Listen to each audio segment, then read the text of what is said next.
Il y a une horloge, tu ne la vois pas, tu ne l'entends pas, mais elle tourne. Et dans quelques semaines, quand tu vas faire le plein, tu vas comprendre que personne ne t'a prévenu à temps. Moi, aujourd'hui, je te préviens, reste là. Ce que je vais te révéler dans les prochaines minutes, ce n'est pas du bruit de fond médiatique, c'est de la mécanique pure. Des engrenages qui tournent déjà, des décisions déjà prises, des flux déjà perturbés. Et toi, tu es au bout de cette chaîne, directement, concrètement, dans ton quotidien. Alors commençons par une image. Tu as un tuyau. Un seul tuyau, et par ce tuyau passe un cinquième de tout le pétrole que la planète consomme chaque jour. Un cinquième. Maintenant, imagine que quelqu'un pose sa main sur ce tuyau. Pas pour le fermer complètement, juste pour le contrôler, pour décider qui peut passer, à quel prix et sous quelles conditions. Cette main existe. Elle se referme en ce moment précis. Et le tuyau, c'est le détroit d'Ormuz. 100 à 120 navires par jour traversaient ce corridor avant que la situation bascule. Des pétroliers chargés à pleine capacité, acheminant le carburant qui fait tourner les usines, les avions, les camions, les hôpitaux du monde entier. Ce n'est pas une métaphore. C'est une réalité physique, cartographiable, mesurable. Et cette réalité est en train d'être modifiée de façon structurelle, peut-être permanente. Mais voilà ce que je veux que tu comprennes avant tout. Ce n'est pas une crise qui tombe du ciel, ce n'est pas un accident, c'est le résultat d'une séquence d'événements, d'une série de décisions, dont certaines ont été prises depuis un simple écran de téléphone. Et cette séquence, je vais te la dérouler comme une enquête, fait après fait, cause après effet, sans dramatisation inutile, parce que la réalité brute est déjà suffisamment saisissante. Tout commence avec une publication. Pas un traité international, pas un sommet diplomatique de 3 jours. Une publication sur les réseaux sociaux. Le président des États-Unis écrit publiquement, sans détour, que les nations qui ne peuvent plus s'approvisionner en pétrole via le détroit d'Ormuz ont le choix. Acheter américain ou aller chercher leur pétrole eux-mêmes, parce que Washington ne jouera plus le rôle de garde du corps. Cette phrase, formulée ainsi, en public, est une rupture historique. Dis-moi dans les commentaires si tu en as entendu parler dans les médias que tu suis d'habitude, parce que je me pose sincèrement la question. Pour comprendre pourquoi cette phrase est si lourde de conséquences, il faut remonter dans le temps. Depuis des décennies, les États-Unis assuraient une fonction silencieuse, mais absolument centrale, dans l'architecture énergétique mondiale. Ils garantissaient la liberté de circulation dans le golfe Persique. Ils maintenaient une présence militaire qui dissuadait toute tentative de bloquer les routes maritimes stratégiques. Ce n'était pas de la générosité, c'était un calcul géopolitique précis. Un investissement qui permettait aux Américains de structurer les flux pétroliers mondiaux à leur avantage et de maintenir leur influence sur des dizaines de nations dépendantes de ces routes. On a appelé ça la doctrine Carter, une promesse implicite que le monde s'était mis à considérer comme permanente, comme une loi naturelle. Et cette promesse vient d'être effacée, publiquement, sans transition. Alors maintenant, la question que personne ne veut poser à voix haute devient inévitable. Qui prend la place? Qui assure la sécurité de ce corridor si Washington se retire?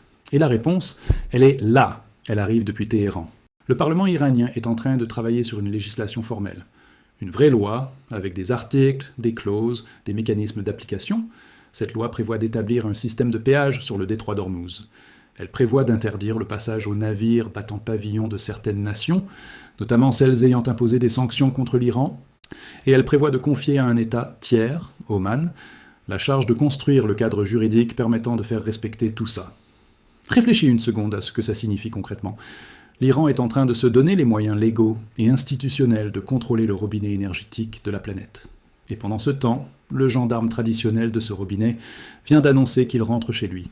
Tu commences à voir l'image se former? Bien, parce qu'on n'en est qu'à la moitié du tableau. Parlons de ce que les économistes appellent la poche d'air. C'est un concept simple, mais ses implications sont vertigineuses.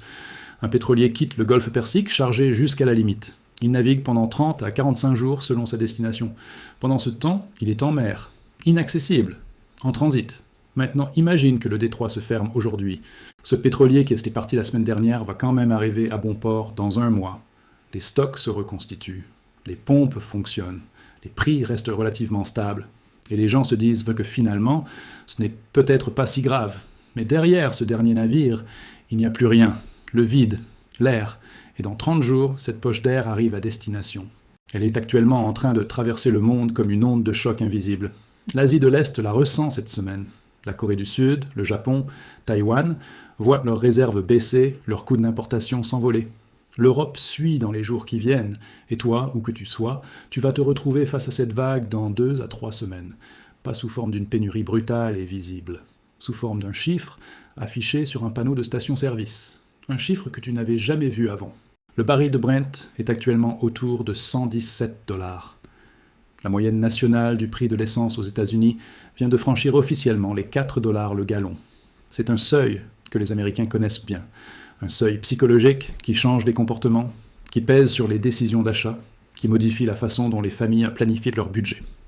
Et les analystes les plus sérieux ne parlent pas de stabilisation, ils parlent de trajectoire, une trajectoire qui monte. Est-ce que tu as modifié tes habitudes de déplacement récemment à cause des prix du carburant ? Pose ta réponse en commentaire, je veux savoir où vous en êtes. Maintenant, voici un personnage que tu n'attendais peut-être pas dans cette histoire. Un bénéficiaire discret, presque paradoxal, qui n'a tiré aucun coup de feu dans ce conflit, mais qui en récupère tous les fruits. La Russie. Moscou. Réfléchis à la logique. Quand les prix du pétrole s'envolent à l'échelle mondiale, tout exportateur de pétrole voit ses revenus augmenter mécaniquement. Chaque dollar de hausse sur le baril se traduit par des milliards supplémentaires dans les caisses des nations productrices. La Russie est l'une d'entre elles. Les sanctions qui avaient été progressivement construites contre ses exportations pétrolières, patiemment négociées, laborieusement mises en place au cours des 9 derniers mois, se retrouvent vidées de leur substance. Parce qu'une sanction fonctionne quand elle fait mal. Quand les prix mondiaux explosent, la Russie vend moins de volume, mais à un prix tellement plus élevé que la pression s'évapore. Le calcul économique est implacable. Zelensky le comprend, et il répond à sa manière. L'Ukraine intensifie ses frappes sur les infrastructures pétrolières russes, les pipelines, les terminaux, les raffineries. Selon Reuters, environ 40% des capacités d'exportation pétrolière russes sont actuellement hors service. 40%. C'est une perturbation sans précédent dans l'histoire récente. Et cela rajoute une nouvelle couche de tension sur un marché déjà en surchauffe. Moins de pétrole russe disponible. Moins de pétrole du Golfe accessible. Prix qui monte, spirale qui s'emballe. Et maintenant, revenons à cette promesse que Trump a faite dans sa publication. Il dit aux Européens, aux Asiatiques, à tous ceux qui dépendent du Golfe, achetez américain. Les États-Unis ont du pétrole. Mais est-ce que c'est physiquement réalisable ? Est-ce que les États-Unis peuvent se substituer à l'ensemble des flux pétroliers du Golfe Persique du jour au lendemain ? Non. Et voici pourquoi c'est plus compliqué que ça n'y paraît. Les États-Unis exportent effectivement du diesel et des carburants raffinés, mais ces flux ont déjà des destinations. L'Amérique latine, le Mexique en premier lieu. Si l'Europe entre en compétition pour ces mêmes cargaisons, elle peut effectivement en obtenir une partie, en surenchérissant. Mais elle prive d'autres nations, déjà fragilisées, de leurs approvisionnements. Et elle le fait à des prix qui risquent d'être intenables à moyen terme. Ce n'est pas une solution, c'est un transfert de pression. La crise ne disparaît pas, elle se déplace. Il y a pire. Certains analystes évoquent un scénario qui semble absurde de prime abord, mais qui est techniquement envisageable.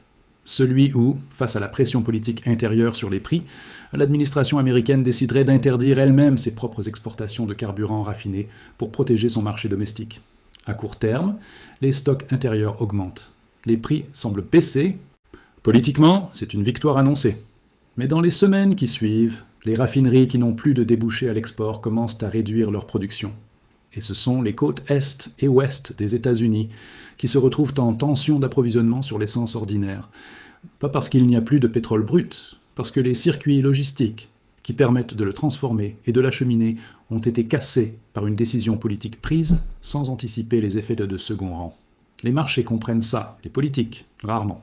Voilà maintenant le scénario que les professionnels du secteur pétrolier ont du mal à mettre officiellement dans leurs projections, mais qui circule dans les conversations privées, dans les notes confidentielles des salles de trading, dans les modèles des banques d'investissement. Le scénario à 200 $ le baril. Ce n'est pas de l'alarmisme fantaisiste. C'est une hypothèse de travail sérieuse, conditionnée à un ensemble de facteurs qui sont tous en train de se réunir simultanément. Un conflit qui s'étend dans la durée. Des infrastructures pétrolières endommagées, dont la réparation se compte en années et non en semaines. Une fermeture effective et prolongée du détroit d'Ormuz. Une spirale d'action et de représailles entre les différents acteurs régionaux et internationaux. Dans ce scénario, les économies les plus robustes absorbent le choc douloureusement. Les prix à la pompe atteignent des niveaux historiques. Les coûts de transport s'envolent. Tout ce qui se déplace physiquement coûte plus cher, ce qui signifie que tout ce que tu achètes, que tu consommes, que tu utilises au quotidien, coûte plus cher, pas de façon anecdotique, de façon structurelle et durable. Mais pour les nations les moins avancées, les économies les plus fragiles, ce n'est plus une question de prix. C'est une question d'accès physique au carburant. Les camions s'arrêtent, les groupes électrogènes des hôpitaux tombent, les chaînes alimentaires se brisent. On entre dans un territoire où l'on ne parle plus d'inflation ou de récession, mais de crise humanitaire à grande échelle. Partage cette vidéo maintenant si tu penses que les gens autour de toi méritent de comprendre ça. Pas pour les faire paniquer, pour qu'ils sachent où se situe la vraie mécanique de ce qui se passe. Maintenant, parlons de la sortie possible. Parce qu'il y en a une, au moins théoriquement. Et elle est aussi imprévisible que l'entrée dans cette crise. Les analystes l'appellent la sortie unilatérale. L'idée est simple. Trump, sous la pression économique croissante que génèrent des prix d'essence records sur son électorat, sous la pression des marchés financiers qui détestent l'incertitude, sous la pression de sa propre frustration face à un conflit dont il n'avait pas prévu les développements actuels, décide simplement de stopper, sans accord formel, sans traité, sans concession officielle de l'autre côté. Une déclaration, un retrait, fin de séquence. Est-ce que c'est plausible ? Les observateurs qui suivent ce dossier depuis des mois disent que oui, Trump n'est pas lié par les précédents diplomatiques, il ne gère pas les crises comme ses prédécesseurs. Il peut très bien décider un matin que cette aventure militaire ne lui ressemble pas, qu'elle lui coûte plus qu'elle ne lui rapporte politiquement, et l'abandonner avec la même désinvolture qui l'a initiée. Il y a des signaux, des signes d'impatience, de lassitude stratégique. Une guerre qui traîne n'est pas un bon récit pour quelqu'un qui aime les victoires rapides et affichées. Mais voici ce que même ce scénario favorable ne peut pas effacer. Si la guerre s'arrête demain, les dégâts structurels sont déjà là. L'Iran avec une mainmise formalisée sur le détroit. Un système de péage installé, reconnu de facto par le reste du monde. $1 par baril prélevé sur chaque cargaison qui passe. Les puissances régionales contraintes de s'accommoder de cette nouvelle réalité pour continuer à exporter leur propre pétrole depuis leur propre territoire. Et un marché pétrolier mondial recalibré vers le haut, structurellement plus cher, structurellement plus instable. Un expert qui travaille sur les marchés des matières premières depuis plus de 20 ans a formulé quelque chose que je trouve frappant. Dans aucun des scénarios issus de ce conflit, le marché pétrolier mondial ne ressort en meilleure santé qu'il n'y est entré. Aucun. Le mieux que l'on puisse espérer, c'est que les dégâts soient significatifs, plutôt que catastrophiques. Voilà à quoi ressemble l'optimisme aujourd'hui dans ce secteur. Alors que fais-tu de tout ça, toi, concrètement ? Eh bien, tu comprends d'abord. Tu comprends que les prix que tu vas payer dans les prochaines semaines ne sont pas le résultat d'une mauvaise gestion locale, d'une taxe supplémentaire ou d'une coïncidence.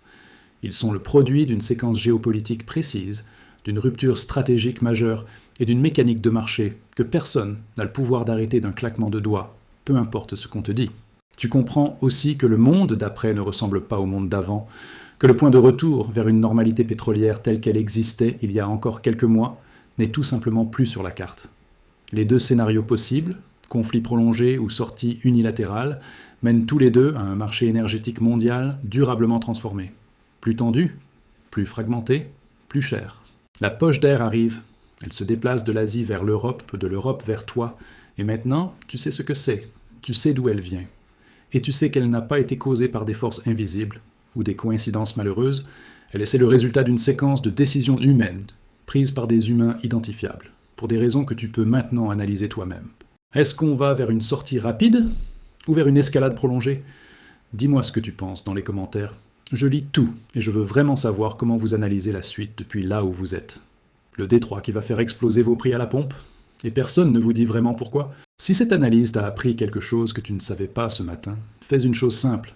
Partage cette vidéo avec une personne de ton entourage qui mérite de comprendre ce qui se passe vraiment. Pas pour faire peur, mais pour être lucide. Like si tu veux qu'on continue à creuser ce genre de sujet sans langue de bois.